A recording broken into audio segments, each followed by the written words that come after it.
The full Senate is now set to vote on two of President Trump's more controversial nominees. The Senate Intelligence Committee today advanced Tulsi Gabbard to a full vote to become National Intelligence Director. Earlier today, the Senate Finance Committee moved forward with Robert F. Kennedy Jr.'s nomination to be Health and Human Services Secretary. Gabbard and Kennedy could face a full confirmation vote as soon as this week. CBS News congressional reporter Taurean Small joins us now from Capitol Hill. Taurean, how did Gabbard convince the intelligence community to support her nomination?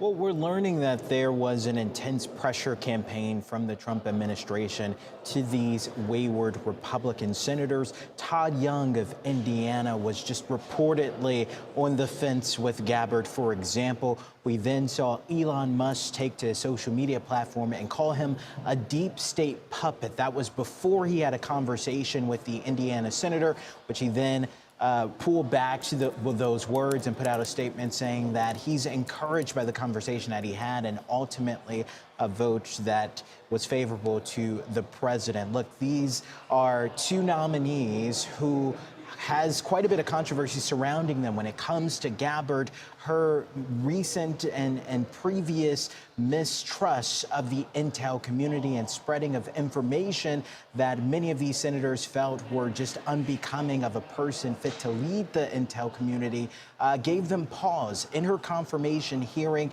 there was bipartisan trepidation to her response on whether or not she believed Edward Snowden was a traitor. In fact, Senator Lankford pressed her several times, at least 3 times, to answer whether or not she believed that he was a traitor, and she just refused to answer that. She did, though, reassure members of that panel, and she ultimately gave her word to senators at large that as the lead of the Department of National Intelligence, she's working to ensure transparency and unbiased information received into the department, but also spread to the ranks here in Congress.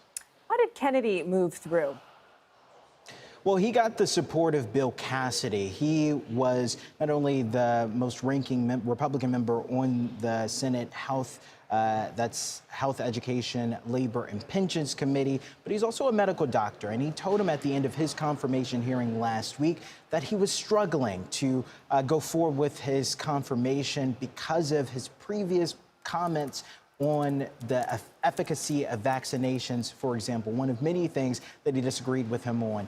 He said in a post on social media that between extended conversations he had with Kennedy over the weekend, the White House, and specifically Vice President J.D. Vance, who's kind of worked as a liaison between the Trump administration and the senators, he came to a conclusion that he felt comfortable lending his support and ultimately voting him out of committee. Looks like all of Trump's nominees may end up getting confirmed. What does this tell you about the party right now and about the White House's influence?